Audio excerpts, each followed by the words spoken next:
des uns se mijotent au « piment garçon », tandis que le ton de l'autre prend les airs empoulés d'un acteur de la comédie française. Sur la mélodie du « et toc », l'ambiance conduit à quelques mesures redondantes et contre-productives. Le 13 septembre, c'est le monde de la culture qui entrait en ébullition. Adressé aux acteurs culturels français subventionnés comme les centres dramatiques et chorégraphiques nationaux, et les scènes nationales, un mail des directions françaises des affaires culturelles demandait de suspendre, sans délai et sans aucune exception, tous les projets de coopération menés, avec des institutions ou des ressortissants, du Mali, du Niger et du Burkina Faso.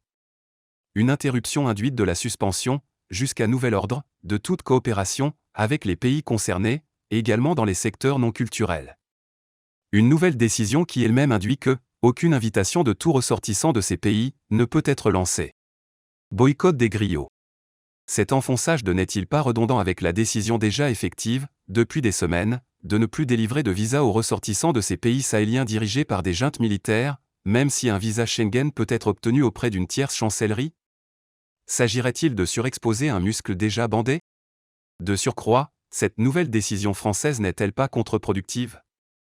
Face à des régimes présumés ou jugés liberticides, la règle diplomatique n'est-elle pas de miser sur le maintien voire le renforcement des liens avec les intellectuels et représentants du monde artistique des pays concernés?